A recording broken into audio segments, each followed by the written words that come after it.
The following is a Podbeard production.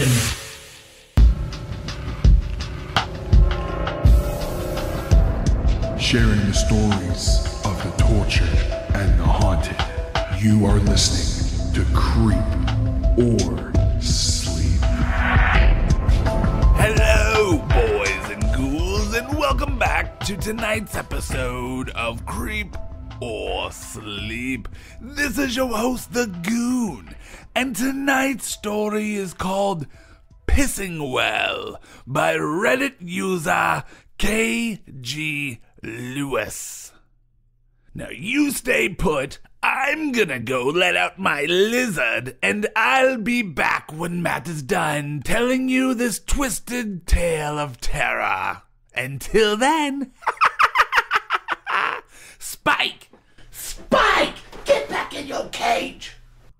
I have to go to the bathroom, I whispered, hoping my father wouldn't yell at me. He turned and glared at me for several seconds before finally speaking. You just went a half an hour ago. I could hear the irritation in his voice. I have to go again. I turned to look out the window so I wouldn't have to see the look on his face. I wasn't able to finish when I went to the bathroom earlier. Being with my father made me nervous, and it was hard to pee when I was nervous. And I suspected this was going to be a recurring problem as long as I had to live with him. You are worse than a goddamn woman, he yelled. What the hell is wrong with you that you have to take a piss every half hour? He rolled down his window, grabbed my half-full soda cup from the drink holder, and tossed it out of the window. I think you've had enough to drink. I watched as the cup flew through the air and landed in the middle of the opposite lane, splashing soda all over the hot asphalt. Tears started to form in my eyes, but I did my best to hold them back. I was only 7 years old when this happened, forced to live with a man that I barely knew. A mean, abusive man. I longed for the comfort of my mother's arms. Are you gonna cry now? My father asked when he noticed that my eyes were watery. You're just like your mother. When I was 4, my mother finally came to her senses and decided to leave my father. She got tired of coming up with excuses for the large bruises on her face and arms. He would slap her or manhandle her for minor offenses like not having dinner ready when he came home, or if the store was out of stock of his favorite beer. Things were supposed to get better for her when she left.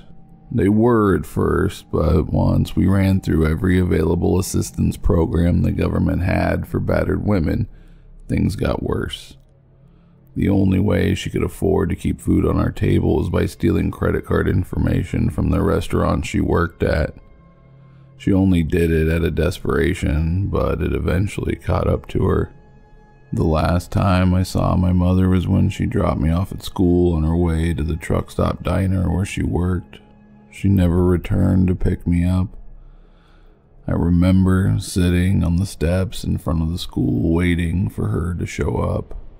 Every time a car would pull into the parking lot, I would pick my head up hoping that it was her. When I saw that it wasn't her, I would go back to staring at the cracks in the pavement.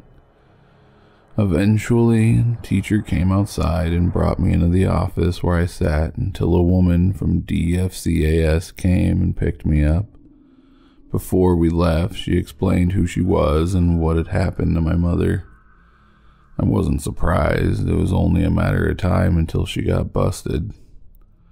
I was going to be placed in a children's home until they could track down a family member to come and care for me. That is how, a week later, I wound up in my dad's truck driving from California to Arizona. I shifted uncomfortably in my seat. I didn't know how much longer I could hold it in. My bladder was full. 15 minutes had passed since I told my father I had to pee. Adjusting the way I was sitting wasn't relieving the pressure. You better not piss in my car, my father yelled. The sudden noise startled me, forcing a little bit of pee to escape. I could feel the wetness as it was absorbed by my underwear. I was horrified that I had just peed in my pants, but relieved that it was only a small amount. That could have been a lot worse. Here, piss in this. He handed me his empty soda cup. I just stared at it. Don't worry, I'm not going to watch. He pushed the cup into my hand. Turn the other way if it makes you get it done faster. I reluctantly took the cup and turned to the side as much as I could. I unzipped my pants and held the cup in place as I tried to pee. Nothing would come out. I tried to force it out, but my body refused to cooperate. Throw it out the window when you're done, and make sure you don't spill any. I don't want my truck smelling like piss. I wanted to pee so bad and longed for the relief it would bring, but I couldn't get a single drop out. I can't do it, I cried. What do you mean you can't do it? Just stick it in the cup and go. It's not that hard. I tried. It won't come out. The tears rolled down my face. When I got older, I learned that I suffered from paresis, or bashful bladder syndrome, a condition where the afflicted person is unable to urinate due to social stresses. To my father, I was just a big baby. I want to go home, I cried. I want to go home. My father mocked me by repeating what I said in an exaggerated baby voice. You sound like a girl. That was when hope presented itself as a large hand-painted sign on the side of the road that read "Rest Stop." Can we please stop? I pointed at the sign as we approached it. If it keeps you from pissing in my fucking truck, I don't see that I have a choice. He slowed down and turned onto the narrow dirt road indicated by the sign. We drove for about a mile and still hadn't reached the rest stop. Where the fuck is this place? The only thing we could see were the rocks and desert scrub that lined the road. There, I said as it finally came into view as we rounded a curve in the road. It was a small cinder block building nestled between some giant boulders. It looked like it might have been painted lime green at one point, but most of the paint had been scoured away by the sand. I opened the door and ran to the entrance of the building before the truck came to a complete stop. Hurry up, or I'm leaving you here, I heard my father yell as I pushed the creaky bathroom door open. I started to have regrets about the place the moment I walked in. The place stank, but not how you'd expect. Instead of smelling like piss and shit, it smelled like rotting meat. If you've ever had chicken or beef sitting in your trash can for a week, you know what I'm talking about. I flipped the switch next to the door that turned on the single fluorescent light in the ceiling. It took a couple of moments to turn on and then started to flicker as it struggled to stay lit. As I looked around the bathroom, I considered walking outside and peeing in the bushes instead. The place should be condemned. The walls were cracked in several places and covered in water stains.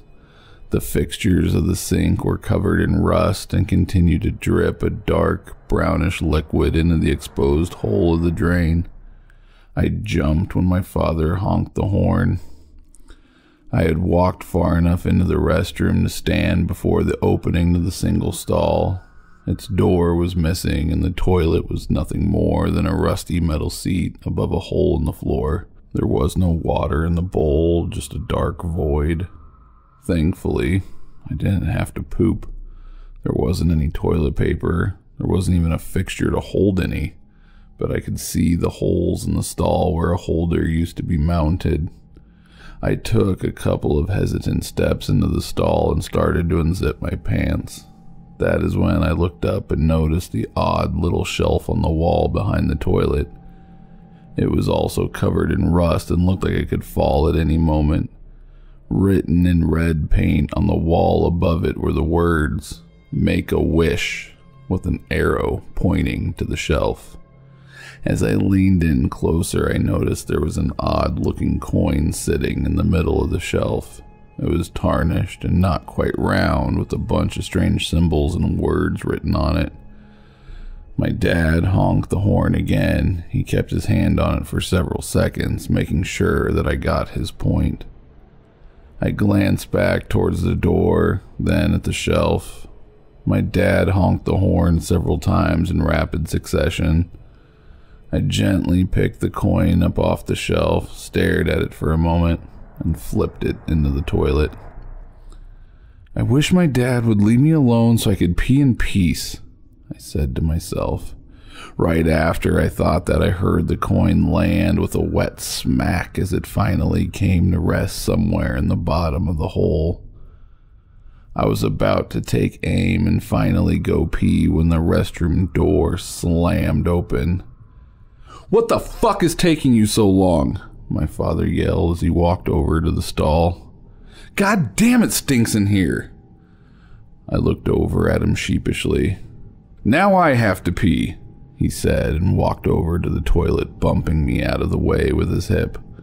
I took a couple of steps back and waited as he unzipped his pants and started to pee. "What the fuck is that?" I heard him cry out. I couldn't see past him and had no idea what he was looking at. "Holy sh..." He didn't get to finish what he was about to say. Instead, he started making a choking sound as something came out of the toilet and wrapped its oily black appendage around his neck. Whatever it was must have been the source of the nasty, rotting odor. The smell got a whole lot worse when it came out of the toilet. I was frozen in place as I watched the thing slowly pull my father into the toilet. He tried to resist by bracing his hands against the rim of the bowl, but the thing that had hold of him was stronger. There was a sickening crunch as his head was forced through the narrow opening in the bottom of the toilet. Then he stopped struggling. The popping and snapping of bones continued as the thing slowly pulled the rest of his body into the hole. As I watched his feet disappear into the darkness, I felt relieved. I felt like I could finally breathe again. That broke me out of my paralysis and reminded me that I still had to pee. I walked over and stood before the toilet, pulled down my pants and released the contents of my bladder. As I did, I took aim at the splatter of blood that ringed the bowl and cleaned it off with a stream of urine. When I was done, I walked out of the bathroom and down to the highway to find a ride. So there you have it, folks. Pissing Well by K.G. Lewis. Now, I don't know if I would have wished to piss in peace. What would you have wished for? Let us know in the comments. And as always, follow us on the Podbeard Network for all of our latest shows with TJ Hodder. And until next week, will you creep or will you sleep?